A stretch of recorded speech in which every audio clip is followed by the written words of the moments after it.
Hello everyone and welcome back yet again to another daily update video. My name is CryptoStash and I hope you're all having an amazing weekend. Currently it is Sunday and let's get right to the charts for Bitcoin. As you can see right now, we are trading below the daily open. We opened the Sunday at 89.1k and we dropped down towards 88k. So quite a nice move for a Sunday, but as you know, it is low volume day. I do say for you to avoid trading during the weekend, but as you can see, we are approaching a very important level for Bitcoin, which is the yearly open level, and we do have a possible tariff announcement from Trump again. He did announce potential, I repeat, potentially 100% tariffs on Canada, which could impact the stock market, and on the mid time frame, like the 4-hourly, the S&P 500 does look quite bad after rejecting from this very important resistance level that, as you can see right here, we were above it before. We flipped it into support, but right now, once we fell back right into it, we are currently having this level as resistance again. And so if this tariff news affect the market, we could potentially go down and retest the yearly open level for the S&P 500 as well, which of course could affect Bitcoin. We could see another potential drop down towards the yearly open, or maybe even towards some of these lows that we have right here, which are left untaken since basically the beginning of December. As you can see right here, this one is from the 18th and this one is basically 1st of December. So we do have quite a bit of levels that need to potentially get taken out, and those news could help Bitcoin do just that. If we look at Ethereum is basically, you can see, still consolidating right at the, basically between the high volume node POC and the value area low of this range after this major drop that we had right here back in November. And we are currently below the yearly open on it. So very interesting to see if we are going to be breaking below the value area low. Then the next level would be 2770, and if this level does not hold, then the next one would be the low from the beginning of December as well, which is right around $2,700. These are going to be my main two levels for Ethereum. Now, as for Solana, basically we are looking at a hard time frame here. You can see we are basically still consolidating above, between the POC, right here, the high volume node, and the value area low of this big macro range. And basically what needs to happen is either we see a breakdown and continuation to the downside, or we see a breakout above this POC level, and then we can target the value area high of this macro range. But as of right now, you can see price is still stuck at this level, and if Bitcoin goes down below 80k, then you can expect Solana to take out these lows right here, basically go below $96 or even lower, potentially lows.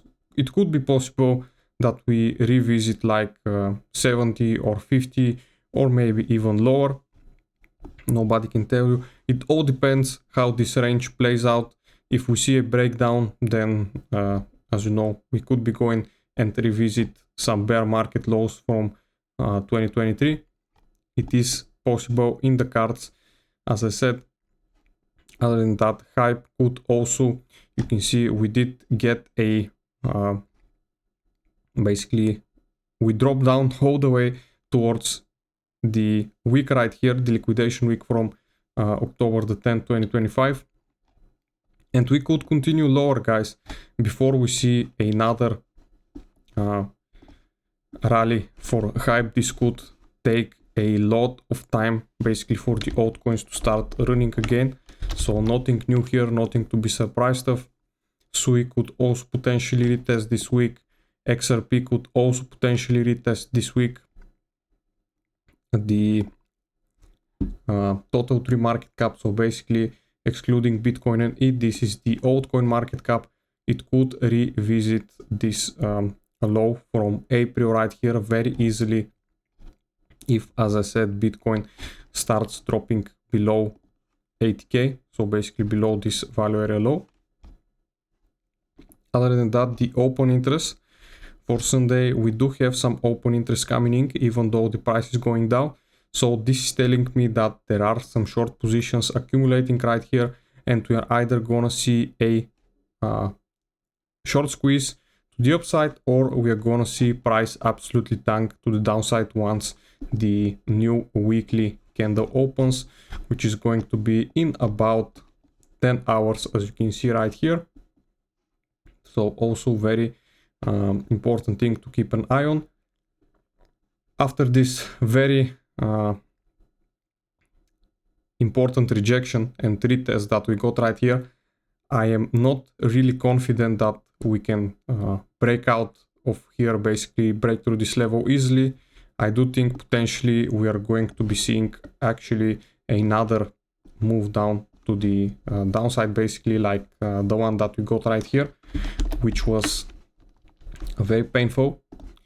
Basically, you can see we got right here 4 weekly candles in a row, 4 bearish weekly candles in a row, and price did move like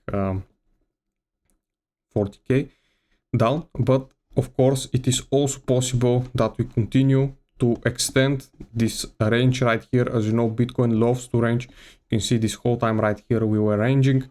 So it is also possible that we see something like this play out basically until the summer, potentially until Q4 starts. Something like this is very possible, and it would be a good time to accumulate. Of course, this is not a financial advice, this is just how I think the things are gonna play out. You can see on the liquidation heat map, we have taken the liquidity to the downside, and right now potentially the market makers are gonna take out the liquidity towards the upside before Sunday ends. As you know, this is a volatile day and a very basically the market makers try to take out both of the leverage positions, both longs and shorts could be taken out during Sunday, so we can begin the next week with a nice clean move. Fear and Greed Index still remaining at 34. Spot ETFs, nothing new here. As you can see, we had basically whole week in the red of selling pressure from the bigger institutions. Long versus shorts, you can see right here, we do have more selling pressure. As I said, this price coming down while open interest going up does suggest that we are seeing some short positions piling up right here. This also confirms that, as you can see, just 6 billions, no much, basically very low volume. As I said, funding rates starting to flip negative on some of the exchanges. And for next week, let's see, as I said, we do have on Wednesday FOMC, and we do have on Tuesday Trump speaking again, which is gonna be, of course, very volatile. So Tuesday, Wednesday and Friday are gonna be very volatile days, so be on the watch out for that. Use proper risk management. And I think this covers it for today. I hope you liked the video, guys, and I'll see you again in the next one. Bye.